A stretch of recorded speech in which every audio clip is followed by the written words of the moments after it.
What we have been misunderstanding is we think that more money will solve all our problems. Money is simply an amplifier.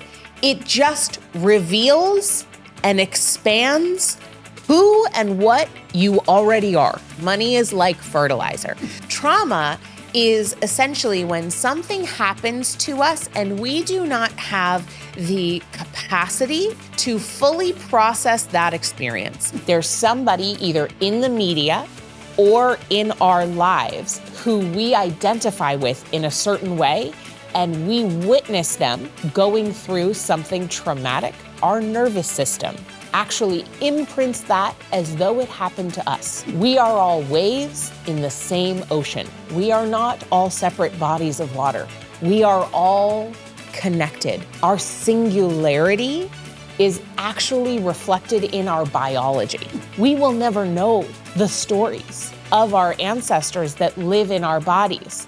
But what we do know is that our bodies are playing them out. Our nervous system will choose a familiar hell over an unfamiliar heaven every time until we learn how to update our nervous system thermostat.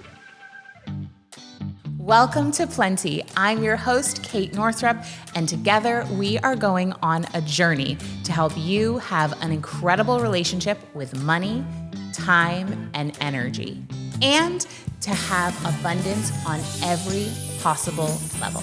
Every week, we're gonna dive in with experts and insights to help you unlock a life of plenty. Let's go fill our cups. Hello, welcome back to Plenty. I'm so excited that you are here for episode number 2 in a 7-part series that I'm hosting right now to help you take the next steps and up-level your relationship with money. So whether you are at the very beginning of healing your relationship with money or you've been at this for years, what we are talking about today is not common. It is not known. It is not something that I hear other people talking about. In fact, I was just talking to somebody who's been in the personal development world for decades. She used to work at Tony Robbins. I mean, she has been around behind the scenes of so many of the biggest names in personal development and financial empowerment and business coaching. And she was going through some of the material that I'm going to share with you today. And she was like, wow, this is really different. Like, this is not common knowledge. And so I'm so excited to reveal to you today how your physiology, specifically your nervous system, is the mitigator of your ability to have financial well-being. So we're going to dive into how this works. And today, when you walk away from this episode, you're going to be so much better prepared to work with your nervous system, to shift your energetic set point for what you're able to receive and what you're able to enjoy financially. What we know from the data is that even women who are making $275 plus a year, which is an extraordinarily high income, even those women, the vast majority of them still say that they lack financial confidence. Okay? So the misunderstanding out there is that more money solves the problem. What the data shows us, though, is that more money does not solve the problem after people have their basic needs met. So absolutely, if you're not able to pay for shelter, if you're not able to pay for food, if you're struggling for your basic needs to be met, more money is absolutely going to solve that problem. However, once your needs are met and you are moving more towards affluence, meaning you have more than enough, unless you shift your nervous system set point, you will not be able to actually experience and receive what you have. And what a waste that is, right? Why have resources if you're not stewarding them well, you're not grateful for them, and it still feels like there's not enough? Do you know people, or are you someone who, no matter how much money they make, the conversation is still, and the feeling is still, that there's not enough. Well, let me explain to you why that is, based on the way our bodies work and the way our bodies are connected to our brains and the way all of that is connected to our emotions and our thoughts and beliefs and our behavior and our reality. So here's the deal. Basically, every process in your body is determined by or mitigated by your nervous system. So our nervous system is a network of nerves that runs through our body. It includes our brain and our spinal cord, and there's not one part of our body that is not impacted by our nervous system. Now, people love to say that we are spiritual beings having a human experience, and I agree with that. And some people say this phrase that we are basically like a spiritual being walking around in a meat suit. I really don't like that phrase at all. For some reason, it just like kind of grosses me out. And also, I don't like it because it devalues the body. Calling our bodies, which are these incredible networks of technology and physiology that can unlock states of bliss and expansion and connection beyond our wildest imaginings. Like what you have available to you in your incredible physiology is so magnificent. The states of splendor that you can access without any kind of drug or substance or anything external needing to happen is so mind-blowing. And once you learn how to access these states, I don't think you would ever call it a meat suit again. Like, it is this divinely orchestrated network of absolutely miraculous, interconnected systems that keeps you alive without you having to do anything about it other than like get some sleep, make sure you eat, and make sure you drink water. But it's keeping you alive without you having to think about it. It's phenomenal. Okay, so yes, we are spiritual beings having a human experience, but the major part of our life, the fact that we are alive in this lifetime having this experience, the major factor of it is our body. And so why would we not get to know our body intimately and fully live in our bodies while we have them? What we know for sure is that our bodies have expiration dates. We don't know exactly where we go after this lifetime, where we came from or where we go. Although if you read near-death experiences, accounts of near-death experiences, there's so many commonalities. So I think like we can imagine where we go after this lifetime. But for today, we're talking about the nervous system. So I'm going to bring it back. The nervous system mitigates our ability to receive and experience money, and actually experience the benefits that money can bring us. What we have been misunderstanding is that, number one, we think that more money will solve all our problems. And it solves some problems, but we misunderstand and we make money our source, and we think like, oh, money is going to make me feel ultimately satisfied or peaceful or safe or whatever. No, it won't. If you cannot access a place where you feel safe and whole and fulfilled and satisfied in your physiology now, adding more money will only amplify what you've already got. Money is simply an amplifier. It just reveals and expands who and what you already are. So we think like, oh, people say, oh, they got all this money and then they turned into this greedy, whatever. No. People are who they are. And then you add money, it just makes it more so. Money is like fertilizer. So adding more money doesn't necessarily solve the problem of feeling like there's not enough. But what does solve the problem of feeling like there's constantly not enough is working with our nervous system. So our nervous system has these set points, and these set points are determined by the environment in which we were raised, our past experiences, and the experiences of the collective of other people who we relate to and our ancestors. So there are 5 levels that impact our nervous system. And they are the following. Number 1, are big T traumas. So most people who begin to learn about the nervous system understand that trauma is connected to the nervous system and the ability of our nervous system to regulate us in our daily experience. Trauma is essentially when something happens to us and we do not have the capacity, the support, the resources, the tools, the skills, the bandwidth to fully process that experience. And so a part of us gets stuck in that experience emotionally and energetically. So traumas are like these little uncompleted emotional stress loops that live in our body and keep us stuck in time at the time of that experience happening because we weren't able to fully process it and fully run it through our system and essentially metabolize the experience. So there are big T traumas, there are little T traumas. Those things can combine and add up over time. And the thing that you need to understand about trauma is that we cannot determine for someone else what was traumatic and what was not.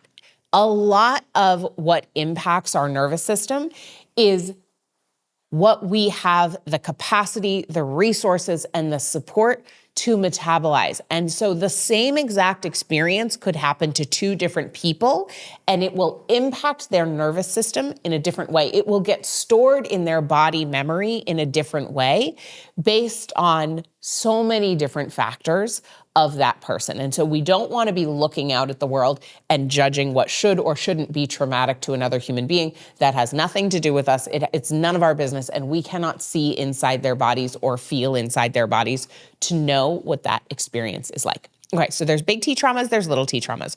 So those are 2 of the different ways that our nervous system is impacted. And then we also have collective traumas. So collective traumas are when somebody we identify with, so maybe we're the same race, or maybe we're the same gender, or maybe we're the same sexual identity, or maybe we have the same career, or maybe we're the same age, or maybe a combination of those things. So there's somebody either in the media or in our lives who we identify with in a certain way, and we witness them or hear about them going through something traumatic. Our body, our nervous system, actually imprints that as though it happened to us. The mirror neurons in our body do not know the difference between something happening to somebody else and something happening to us because our bodies do not believe the lie of separation. Our bodies know the truth that we are all waves in the same ocean. We are not all separate bodies of water. We are all connected. We are all expressions of one source energy. And our interconnectivity, our unity consciousness, our singularity is actually reflected in our biology. My body cannot tell the difference between something that happened to somebody else who I identify with that was scary and something happening to me. So imagine, if you will, what happens in the bodies of people who are in the same group of something that is happening that everyone is reposting on social media over and over and over again. Take the conflict in Palestine, Israel, Gaza. If you are someone with Palestinian heritage, if you have family there, if you are someone with Israeli heritage, you have family there, perhaps you've traveled there, spent time in that part of the world, and everyone on the social media feed decides that it is their job to continue to repost the horrors going on, that is actually traumatic to people's nervous systems. It's why I don't do that personally. Now, I'm not going to take a whole sidebar about how to participate in social media. Everyone gets to make their own choices, but based on what I know about the nervous system, I know that continuing to re-talk about the horrors going on in the world can actually be really, really harmful and traumatizing and make the nervous system set points frozen for people who are collectively feeling connected to those events. So that's just a very practical, real, intense example of how collective trauma works.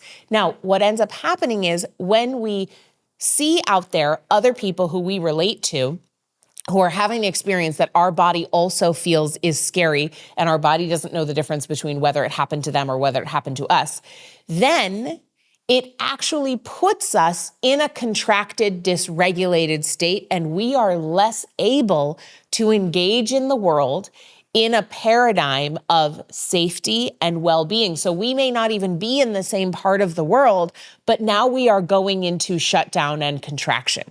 It is not helpful. It is not helpful. It doesn't actually collectively improve the health of the planet. So that's collective trauma. And then we have ancestral trauma. I said there were 5 layers of trauma that affect the body. There's actually 4, so just that was an error. So the last one is ancestral. What we know from studies on epigenetics is that the experiences that happened to people who are in our lineage, to our grandmother, to our great-grandmother, to our great-great-grandfather, grandfather, et cetera, et cetera, et cetera, those experiences live on in our DNA, okay? We also know that all of our eggs, if you are somebody with ovaries, all of your eggs already existed when you were 4 months in utero. So what that means is when your mother was gestated in your grandmother's body, all of her eggs existed when she was at 4 months gestation. That means the egg that you came from was originated inside your grandmother's body. So when we think about the impact, I know my granny had a really hard time, especially in her early years. She grew up in the Great Depression. Her father was a bootlegger. He left the family and went out and just abandoned them and had this entire other family. She was raised by a single mom she lost her family's last 50 cents in a snowstorm while she was standing in the bread line. The impact of what happened to my grandmother lives in my body. So even though I have not personally experienced food scarcity or food insecurity in my life, I have not personally experienced being abandoned by our family's provider in that way. I haven't personally experienced that kind of intensity and stress and pressure around money. My body has a memory of it because our nervous systems are designed to keep us surviving. They are designed to keep us safe. And so our nervous system is gathering all of the information about what is a threat. So our nervous systems are threat gathering machines. And so they're gathering information from our ancestry. What we know with the study of epigenetics, one example is that, and I learned about this from Milagros Phillips and also Dr. Valerie Rain. So if you want to learn more, their books are linked in the show notes. What they did is they took rats in the lab and they piped in the smell of cherry blossoms. So they piped in this perfume of cherry blossoms and then they zapped they gave these rat paws an electric shock. And that obviously freaked them out. And so it set off this entire physiological response of a fear response and a pain response in their bodies. Now, rats reproduce relatively quickly in terms of from a generational perspective. And so very shortly after that, they were able to have 2 generations later. So those original rats had babies, and then those babies had babies. So now they had the grandbabies of the original rats from the laboratory. What they did is they piped in the smell of cherry blossoms, but they did not shock those grandbaby rats' paws. But what happened is that the grandbaby rats had a full-on trauma response to the smell of cherry blossoms, okay? So they had the stimulus that had caused trauma in their grandparents, but they did not actually have the shock. There was nothing happening for those baby rats that was causing them to have pain, nothing. Yet their bodies were responding, their nervous systems were responding with fear as though the smell of cherry blossoms was causing the pain. Isn't that mind-blowing? Think about what might have happened in your ancestry.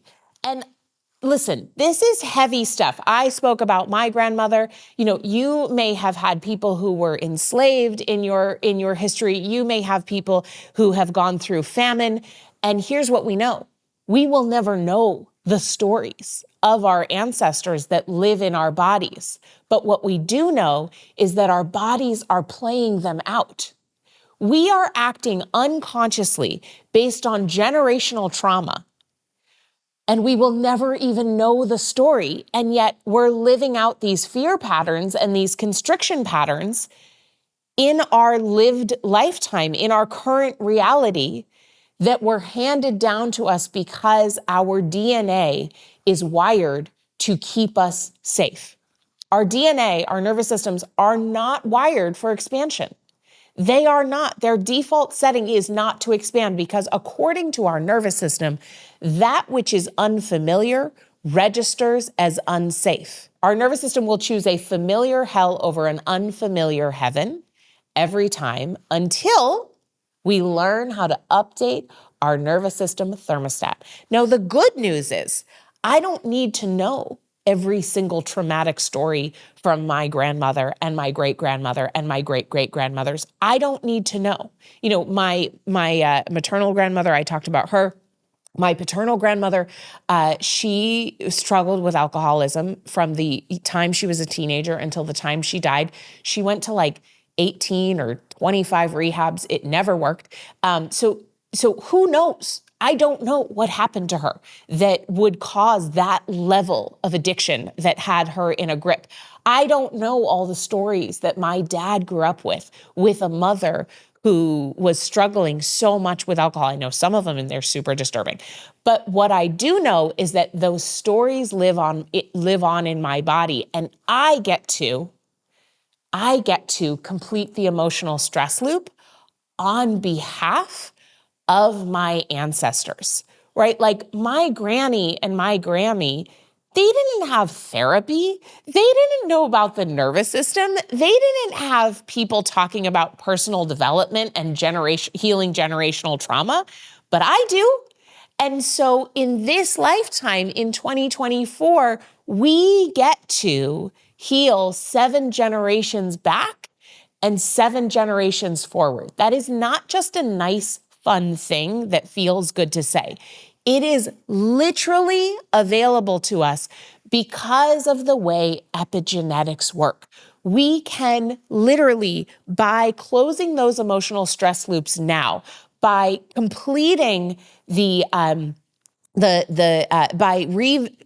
revisiting all of those places that we are stuck in our nervous system, by signaling to our nervous system that we are safe, over time, it actually changes the DNA patterns that we are passing along. And not only the ones we're passing along to our direct offspring, right? Like my daughters already came out of my body. I'm not going to be literally updating the DNA that is in their bodies physiologically, like by giving birth to them and by forming their bodies. Like that ship has sailed, right? However, what we know from lineage patterns and collective patterns is that we can, not only do we inherit ancestral and collective traumas, we can inherit and pass along ancestral and collective healing, ancestral and collective joy.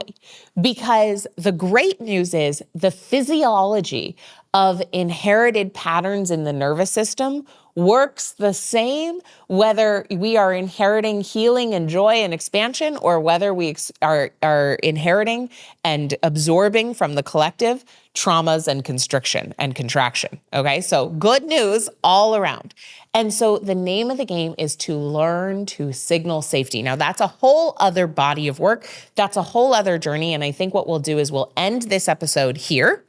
And next week, because we're here in a 7-part series, so I'll go into in part 3 of this series, what are some ways that we can actually signal safety to our bodies so we can update and upgrade our nervous system thermostat around what we are able to receive in terms of well-being in our lives, which of course will the ripple effects of that are how much can you receive financially? How much wealth are you able to create? And of course, I mean financial wealth. Sure, 401ks, Roth IRAs, real estate, money in the bank. Yes, absolutely. And also, how much richness can you feel? Because remember, our nervous system set points are not determined by how much money there is. They are determined by how much we can actually receive the bounty that is already there. So we'll talk about that in the next installment. If you want to make sure that you don't miss it, make sure you are subscribed to the Plenty Podcast wherever you get your podcasts or on YouTube if you're watching this here. If you enjoyed this episode, if you're getting value out of this, please leave a rating and a review, share it on social, text a friend, and I can't wait to see you for our next installment all about how to signal safety in your nervous system to expand your ability to receive and enjoy your money. I'll see you then. Woohoo! You made it to the end of an episode of Plenty. Don't you feel expanded already? So if you liked this episode, go ahead and leave us a review. Subscribe to the podcast, text a friend and let them know they need to listen in. That helps us spread the word so more people can experience plenty together. And if you want to ease your path to creating wealth, I created a money breakthrough guide for you where I interviewed over 20 of my high-earning women friends, and I asked them what their biggest money breakthrough guide was, and the responses were so mind-blowing and helpful, I knew I needed to pass them along to you. This is the kind of thing that is often only shared behind closed doors, but now you can access it totally for free. So head over to katenorthrup.com/breakthroughs and get the guide. Again, that's katenorthrup.com/breakthroughs. And I'll see you next time for Plenty.